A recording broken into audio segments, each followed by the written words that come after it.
जय हिंद दोस्तों, स्वागत है आपका हमारे इस यूट्यूब चैनल में। और आज की टॉपिक है वैद्युत क्षेत्र की तीव्रता। तो इससे पिछले वाले वीडियो में हमने देखा कि वैद्युत क्षेत्र क्या है। चलिए मैं यहाँ पर फिर से एक बार रिवीजन कर देता हूँ उस चीज़ का। और उसके बाद पहले थोड़ा सा वैद्युत क्षेत्र के बारे में देखते हैं, उसके बाद वैद्युत क्षेत्र की तीव्रता के बारे में देखेंगे। और एक पॉइंट और आता है कि किसी बिंदु आवेश के कारण वैद्युत क्षेत्र की तीव्रता। तो ये तीन चीज़ें आज सीखेंगे। पहली है वैद्युत क्षेत्र।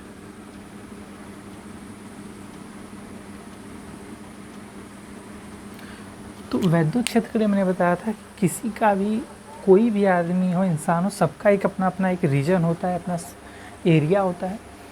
तो किसी भी चार्ज के पास यदि हम कोई अन्य चार्ज लाते हैं एक उसके रीजन में, तो उसको आकर्षित या प्रतिकर्षित करता है।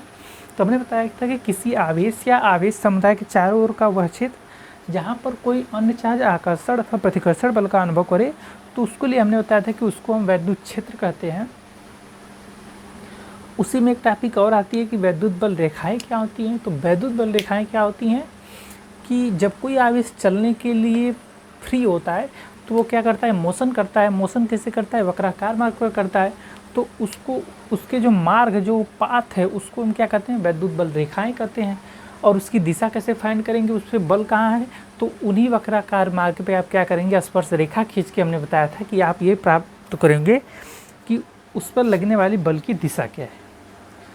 तो आज की टॉपिक है वैद्युत क्षेत्र की तीव्रता। तो वैद्युत क्षेत्र की तीव्रता। और दूसरी टॉपिक है किसी बिंदु आवेश के कारण, किसी बिंदु आवेश के कारण वैद्युत क्षेत्र की तीव्रता।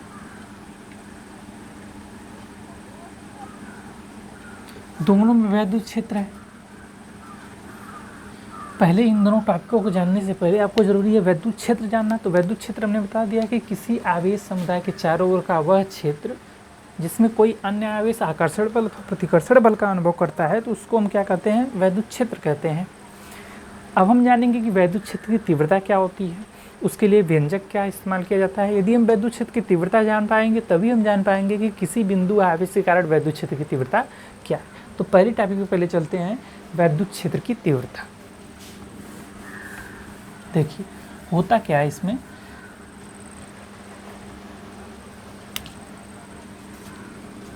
वैद्युत क्षेत्र की तीव्रता में होता है कि जहाँ पर वैद्युत क्षेत्र है, मान लीजिए ये चार्ज है, इसके चारों ओर का ये इसको ई से प्रदर्शित करते हैं, ये इसका इलेक्ट्रिक फील्ड है। तो किसी भी बिंदु पर देखो, एक चार्ज हम लोग किसी भी चीज़ को टेस्ट करने के लिए लाते हैं तो उसको कहते हैं परीक्षण। चूँकि एक आवेश लेते हैं तो उसको हम कहते हैं परीक्षण आवेश, जिसको डिनोट करते हैं Q0 से। इसमें मत कन्फ्यूज रहिएगा, इसका कोई अपना रियल वैल्यू नहीं है, बस ये माना गया है कि यह एक धन परीक्षण आवेश है। Q0 क्या किए हैं, इसका नाम है परीक्षण आवेश। ये जब जब यूज होगा, इसका काम केवल परीक्षण करना होगा, इनका स्वयं का कोई अस्तित्व नहीं होगा। तो होता क्या है कि किसी बिंदु पर जब प्राप्त करना होता है तो होता क्या है, यहाँ पर एक फोर्स काम करेगा। मान लीजिए ये भी पॉजिटिव है, ये भी पॉजिटिव, तो यहाँ पर बाहर की ओर एक फोर्स काम करेगा। तो जो फोर्स होता है, बल होता है, और टेस्ट चार्ज के अनुपात, इसकी निष्पत्ति को ही हम क्या कहते हैं, वैद्युत क्षेत्र की तीव्रता कहते हैं। वैद्युत क्षेत्र आप लोग को क्लियर है। दूसरी टॉपिक है वैद्युत क्षेत्र की तीव्रता। तो वैद्युत क्षेत्र की तीव्रता के लिए हम क्या लेते हैं, कोई टेस्ट लेते हैं, एक टेस्ट चार्ज लेते हैं, एक चार्ज लेते हैं। मान लीजिए एक चार्ज आपका पहले से रहेगा, इसके चारों ओर क्या होगा, एक रीजन होगा। अब रीजन में क्या करेंगे, इसके क्षेत्र में ही एक दूसरा आवेश लाएंगे और ये क्या करेगा, या तो इसको आकर्षित करेगा या तो प्रतिकर्षित करेगा। क्योंकि दोनों धन आवेश हैं इसलिए प्रतिकर्षित कर रहा है, फोर्स बाहर क्यों लग रहा है। तो ये जो फोर्स होता है, परीक्षण आवेश होता है, उसके निष्पत्ति को ही हम क्या कहते हैं, वैद्युत क्षेत्र की तीव्रता कहते हैं। इसका व्यंजक होता है vector E equal to vector F/Q0। बात भी सही है, इस पर फोर्स भी लगेगा, इसकी निष्पत्ति, इसके अनुपात को ही हम क्या कहते हैं, वैद्युत क्षेत्र की तीव्रता कहते हैं। अब दूसरी टॉपिक है कि किसी बिंदु आवेश के कारण वैद्युत क्षेत्र की तीव्रता क्या होगी। दूसरी टॉपिक क्या है कि किसी बिंदु आवेश के कारण किसी बिंदु आवेश के कारण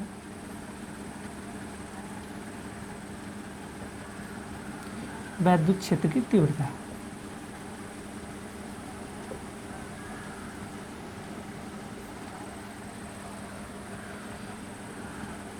मान लीजिए आपका चार्ज प्लस क्यू है, इससे कुछ दूरी पर आर दूरी पर एक पॉइंट पी है, इसको हम ओ मान लेते हैं, जिस पर एक भाई परीक्षण आवेश तो लगेगा ही लगेगा, परीक्षण आवेश की जरूरत पड़ेगी ही पड़ेगी। आपने वैद्युत क्षेत्र में भी समझा, वैद्युत क्षेत्र की तीव्रता में भी समझा। तो किसी बिंदु आवेश के कारण यहाँ पर, अच्छा बताइए, ये पॉजिटिव, फोर्स कहाँ लगेगा, बाहर की ओर। हमें इस बिंदु के कारण इस बिंदु पर जो है वो वैद्युत क्षेत्र की तीव्रता ज्ञात करनी है, और मानेंगे कि माना ओ पर एक आवेश, एक बिंदु आवेश लिखेंगे तो और अच्छा रहेगा, एक बिंदु आवेश प्लस क्यू रखा गया है, इससे आर दूरी पर, जो फिगर में दिख रहा है बस आपको यही लिखना है, इससे आर दूरी पर एक बिंदु P है जहां वैद्युत क्षेत्र की तीव्रता ज्ञात करनी है, वैद्युत क्षेत्र की तीव्रता ज्ञात करनी है।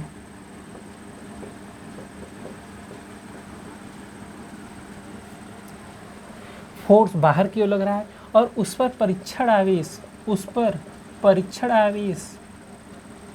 Q0। बताइए परीक्षण आवेश क्या है, मैंने इसका इंट्रोडक्शन दे दिया है। तो करेंगे क्या, एक फिगर ड्रा करेंगे, किसी बिंदु आवेश के कारण वैद्युत क्षेत्र की तीव्रता ज्ञात करने के लिए एक फिगर ड्रा करेंगे। फिगर में क्या दिखाया गया है, O है, O पे एक पॉइंट Q है और Q से R दूरी पर एक पॉइंट क्या है, R दूरी पर एक पॉइंट P है जिस पे Q0 एक टेस्ट चार्ज लिखा गया है, और यहाँ पर फोर्स बाहर क्यों लग रहा है, और इस बिंदु के कारण आप बताइए कि वैद्युत क्षेत्र की तीव्रता ज्ञात करने के लिए हमें क्या करना होगा। बताइए E इक्वल टू, अभी हमने बताया F अपान Q0। यदि हम F की वैल्यू फाइंड कर लें, यदि हम फोर्स फाइंड कर लें, तो E बराबर F अपान Q0 से हम क्या करेंगे, वैद्युत क्षेत्र की तीव्रता निकाल लेंगे। आप बताइए कूलाम के नियम के अनुसार, कूलाम के नियम अनुसार इस पर बल कितना लगेगा, तो बल लगेगा कितना, 1/4 पाई एप्सिलॉन 0, मान लेते हैं कोई मीडियम है K, Q0 अपान R स्क्वायर। हमें तो फाइंड करना है बिंदु O पे रखे Q चार्ज जो रखा गया है उसके कारण Q0 पे वैद्युत क्षेत्र की तीव्रता, लेकिन हम डायरेक्ट वैद्युत क्षेत्र की तीव्रता नहीं ज्ञात कर सकते। वैद्युत क्षेत्र की तीव्रता है E equal to F upon Q0। हम क्या करेंगे, Q0 तो ऑलरेडी है ही, वह F की वैल्यू कहाँ से निकालेंगे, कूलाम के नियम के अनुसार F निकाल लेंगे। कूलाम का नियम क्या कहता है, 1 अपान, किसी भी बिंदु आवेश के कारण यहाँ पर बल जो लगेगा 1/4 पाई एप्सिलॉन 0 Q0 अपान R स्क्वायर। देखिए जिनको नहीं पता कूलाम का नियम क्या है, तो कूलाम का नियम होता है कि Q1 Q2 यदि R दूरी पर रखे गए हैं तो इनके बीच जो फोर्स लगेगा या इनके अनुक्रमानुपाती है, उनकी बीच की दूरी के वर्ग के व्युत्क्रमानुपाती, इसको हटाते हैं एक नियतांक जुड़ता है 1/4 पाई एप्सिलॉन 0 Q1 Q2 अपान R स्क्वायर।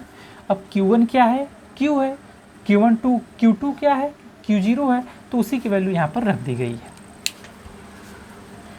तो होता क्या है, अब आपको फोर्स निकल गया तो आप क्या करेंगे, तुरंत E निकालेंगे। तो E की वैल्यू क्या हो जाएगी, 1/4 पाई एप्सिलॉन 0। अब K मान लेते हैं निर्वात या वायु के लिए, उसके लिए 1 इंटू Q0 अपान R स्क्वायर इंटू 1/Q0 है ही, तो 1/Q0, Q0 से Q0 कैंसिल, इसका व्यंजक क्या आ जाएगा, 1/4 pi epsilon 0 Q upon R square. तो किसी भी बिंदु आवेश के कारण किसी भी जगह वैद्युत क्षेत्र की तीव्रता 1/4 पाई एप्सिलॉन 0, यदि उनके बीच की दूरी r है तो पॉइंट पे रखा चार्ज q है, तो E equal to 1/4 pi epsilon 0 Q upon R square होता है।